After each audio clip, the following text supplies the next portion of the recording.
What's up, people? It's your host, Arkansas Jeff, back with another video. Hopefully I'm going to be doing this quite often. I know I'm going to be doing this quite often. It might not be great, but it will be here. Today's episode will be me doing a truck review. Now, what got me on doing car reviews or truck reviews is the YouTuber Tall Guy Car Reviews. This dude right here, I was searching for I don't know what I was searching for. Came across his videos, and I liked how he did his truck reviews. He don't sound like he don't sound like a textbook reading off stuff or telling you the basic information from a brochure.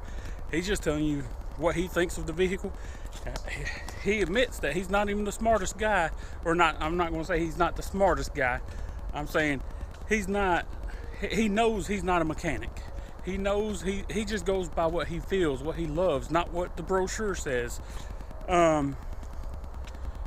Because of him, I was like, man, I like that. I'm going to do that to start doing car reviews, truck reviews as well. Like I told you, my channel's going to have a bunch of different things. It's mainly going to focus on mud riding. And unfortunately right now, on my first video, I told you I just got my billet differential from a place over in Hot Springs. Not going to say their name right now. Yeah, it's not working as perfect as I would hope. Currently my four-wheeler's back over there. He's trying to get it fixed. Not knocking the guy, not knocking his product. I think he makes a damn good product. Or beep. I think he makes a good product. I just think I happened to get a bad one out of that bunch. My only problem with that though is dealing with him. He's a good dude. He's very respectful, but at the same time, I get that used car salesman. Like, he don't want to admit that he could have a bad product, or not bad product, but have a bad apple or out of the bunch. I mean, he's like, no, every single one of mine are perfect. It's not my rear differential, it's the axles, which I purchased from him myself. I bought the axles when I bought the rear differential.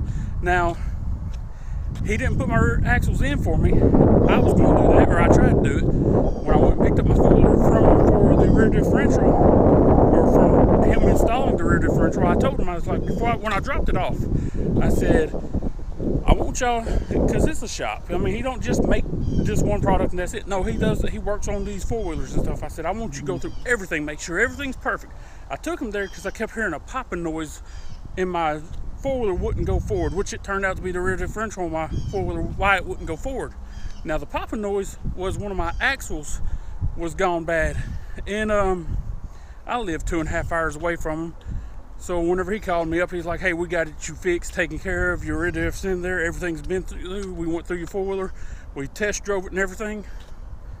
I believed him. Showed up next day to pick up my four-wheeler, and while I'm in there paying him, his employee goes out and starts up my four-wheeler, goes to load her on my truck. Well, as soon as he starts backing up, you could hear that same popping noise over and over.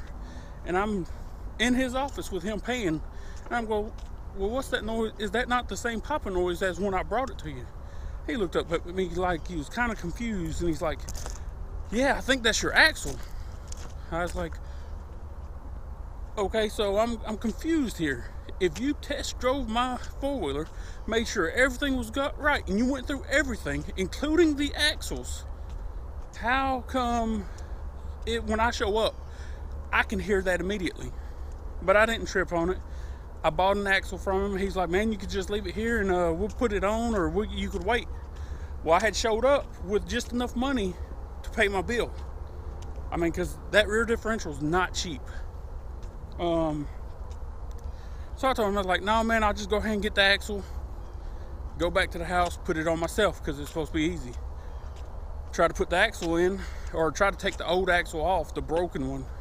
His rear differential would not release that axle at all, on either side, actually. Because I was going to go ahead and change out both axles.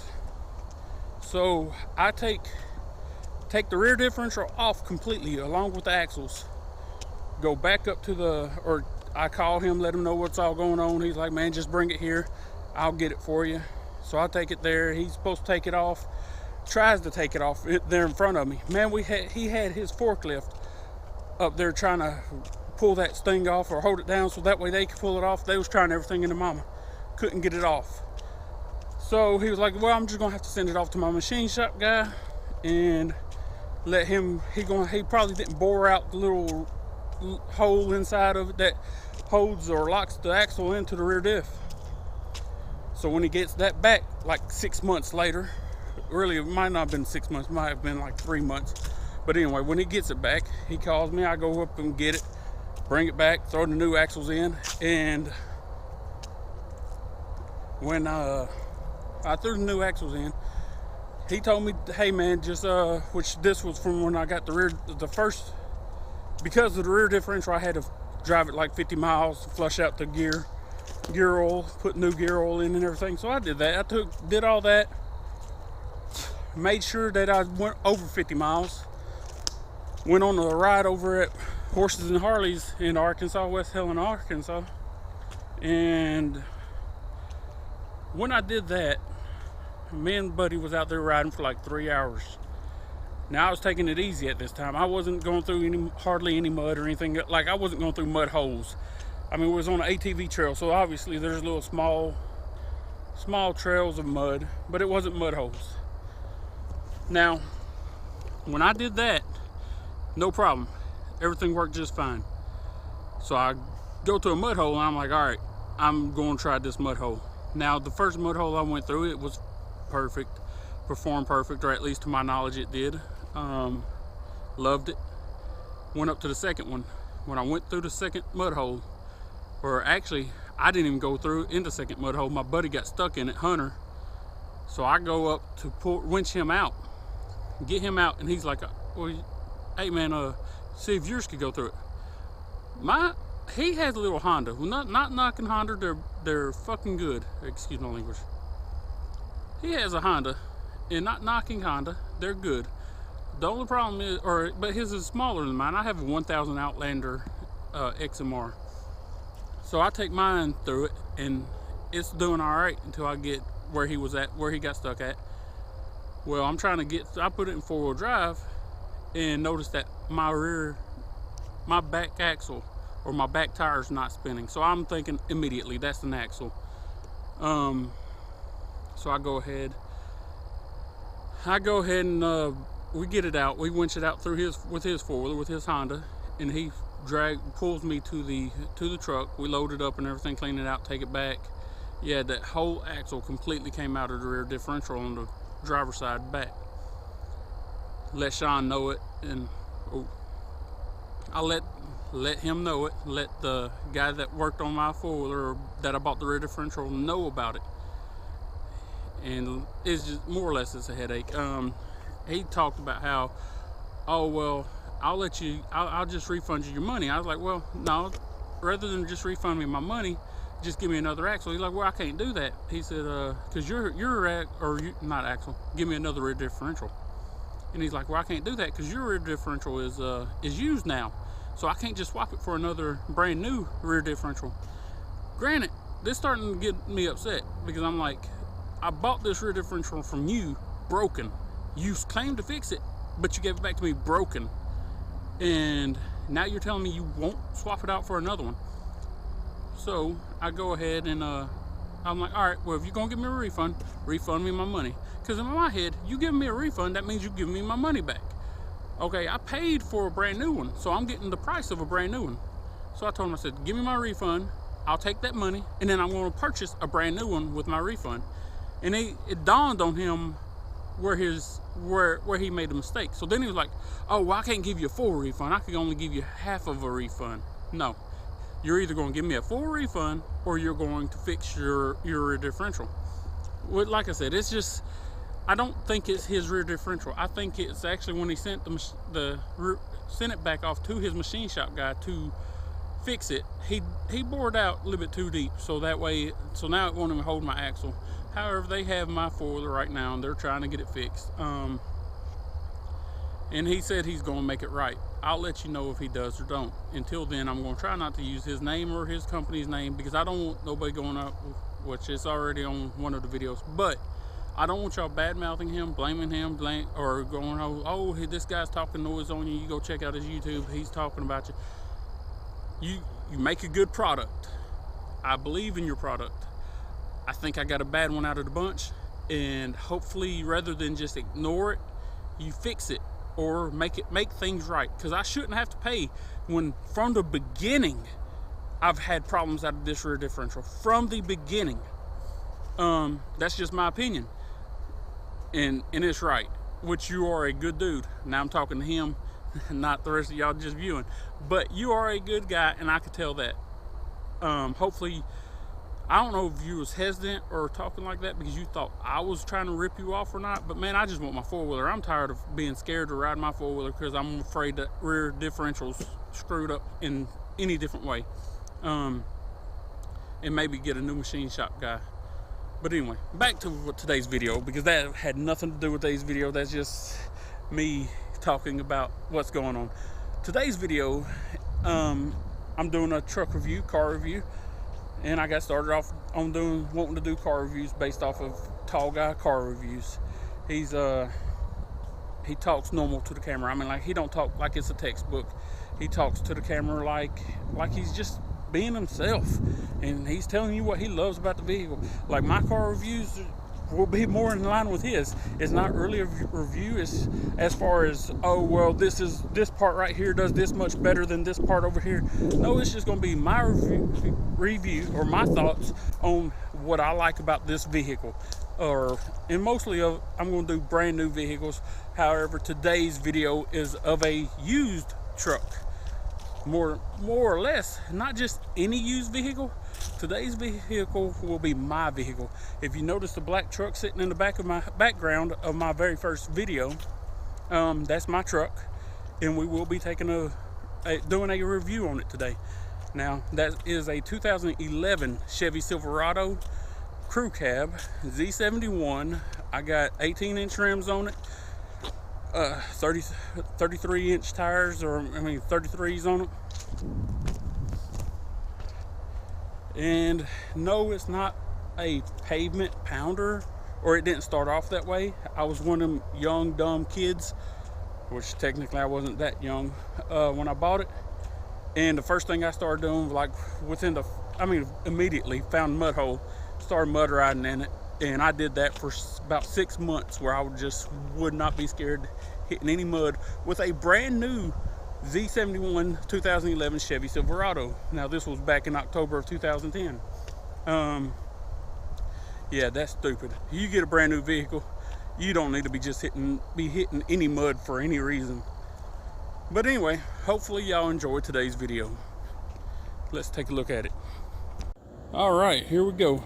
Now, this is my 2011 Chevy Silverado Crew Cab Z71. It is my daily driver.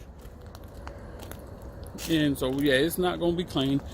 And I was just talking about mud. You will see some mud on it because I live in Arkansas. Not really. It's not, like I said, it's not a pavement pounder. However, I don't try to take it through mud riding anymore. I will do it every once in a while, but it's not like every weekend thing anymore. Few things that I've done to the vehicle itself was, like, I've had the windows tinted 25%. That's what's legal here in Arkansas. Rims and tires which I'm missing little center hubcap, or not hubcap, missing the center cap for this one. I think I got it inside my shed at the house. Couldn't find it. As far as this truck goes, man, there ain't nothing special about it. It's 5.3. I've never done anything, any type of performance enhancer to it. Well, I take that back. I put a cold air intake on it at one point in time, but I took it off because I was having a little bit of a problem. Thought that might be it, which it turned out it wasn't. As you notice, I got a bump on dent in my front bumper. That came from one of my buddies named Cody. He asked, "Oh man, I love your four-wheeler. Can I test drive it, or can I drive it around?" I'm like, "Yeah, man, just fine. Let me move my truck first." He started up my four-wheeler, and he's sitting in front of my truck on my four-wheeler. He's revving up the gas. Well, this idiot done put it in reverse and hit the gas and flew backwards straight into my bumper. Oh, another thing gonna show y'all real quick. Yeah, that's machine gun tips. 50 caliber machine gun tips. Everybody makes fun of me for having them, but man, I always try to be different with my trucks, or my vehicle. I always try to do different. Now, when I bought this truck, it was plain Jane. It was your typical Z71 four-wheel drive Chevy. Now, I put the fender flares on it myself, put those 50 cal tips on it. The blacked out emblem, I had that done myself. So, I mean, tinted the windows, like I said earlier, gave it the brow on top. I mean, I just love my truck. Step rails I put on it, bed cover. Obviously, the rims and tires. Got some Mickey Thompsons on it. I think those are Eagle alloy rims. Blacked out my Chevy emblem on the back of my tailgate. D-badged the tailgate. I don't like all those badges on it. Now, this truck does not have an exhaust, or, I mean, it has the factory exhaust. It does not have no aftermarket exhaust, because when I bought this, I was tired of hearing an exhaust. Figured I'd go ahead and keep it the exhaust stock. And all right, now let's go ahead and check out the inside. There ain't really much special about it. I mean, got cloth seats. This is a Z71 crew cab LT. It's not the LTZ. Not really much special about it. I mean, I love the truck myself. As you can tell, I don't live in my truck, but I live and I use my truck as a daily driver. Now, that sliding rear window, that was a big must for this truck. I had to have it. When I went looking for this truck, I found plenty like it, but I made sure that it had that rear sliding glass, which none of them did. This was the only one I could find anywhere around here. I thought this was legendary, but I mean, it is. I love it. However, it has its problems every once in a while. That rear sliding glass, I love it. Thought it was going to be a big deal. It turned out it's not that great. I mean, not that big of a deal. One thing I do love about it, though, is I could roll down one window in this cab. Usually I roll down my passenger side window, open up that sliding back glass, and it gives it a nice breeze just blowing up through here. If you got one of them, I mean, you know what I'm talking about. It's pretty nice. All right, people. Yesterday, when I shot the footage from inside the cab going down the road, apparently there was technical difficulty. The sound did not work. It had no volume at all. And the whole point of me doing the inside the cab while I'm driving is so that way you could listen to the truck, or, you know, just your opinion of how it sounds. You will hear a road roar because I have mud tires on my truck. That's normal. Now, I'm told my road roar is a little louder than normal, or what it should be, but I got the expensive tires on it, and it don't sound that loud to me. Actually, I kind of enjoy the sound, but my neighbors, everybody's like, oh, we can tell you're coming up because your tires have that certain sound like none around here. But I do live in a small town. Yeah, so just take your opinion or listen to it, see what you think.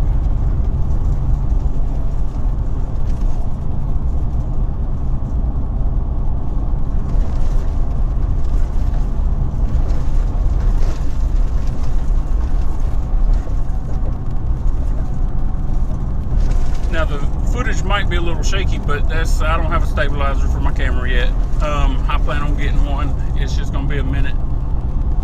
But outside that, let's get back on the truck. A few things that, as far as interior, like you saw the radio, I have the little touchscreen aftermarket. I can't play it because of copyright information and stuff like that. But it's not that bad of a radio. Like I said in the previous footage, or it might have been in the footage that you won't even see. I think it's actually in the one when I was walking around, but the radio's not that bad. It's just not as good as the factory one, in my opinion. The factory radio was better. I used to have some subs in here, and the factory radio made them sound awesome. Put this radio in, but I went with the cheap radio, and it still sounded good. Just not as loud as, it wasn't hitting as hard as the factory radio was. But I went with a cheap touchscreen. The only reason why I swapped them out was because the factory radio, the auxiliary port was messing up where I couldn't hook my phone up to it. and it just kept bouncing between the auxiliary port and to the auxiliary port or setting.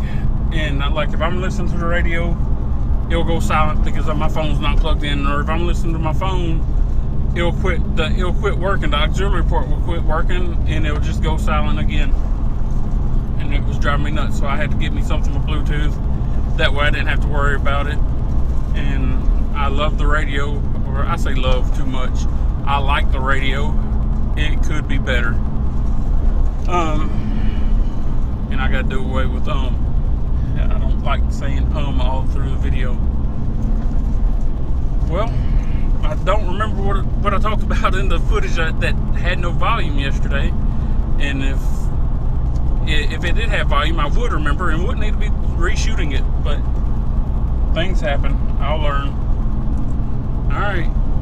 I guess this will be the ending footage of my video. I promise. There will not be another 5 seconds of me saying anything. However, before I do end it though, I will go ahead and throw that hand up, because unfortunately it's not been good for me. I procrastinated on doing videos, and I procrastinated on losing weight. So that number is actually a plus, because I've gained a little bit and it didn't do me no good. And at first I was like, oh, I'm gonna leave it out and I'll start back on my next video, but that's actually not a good idea. And I can't be scared. Gotta get it done, get it going. But I'm done. Y'all have a good day, and until the next episode, later.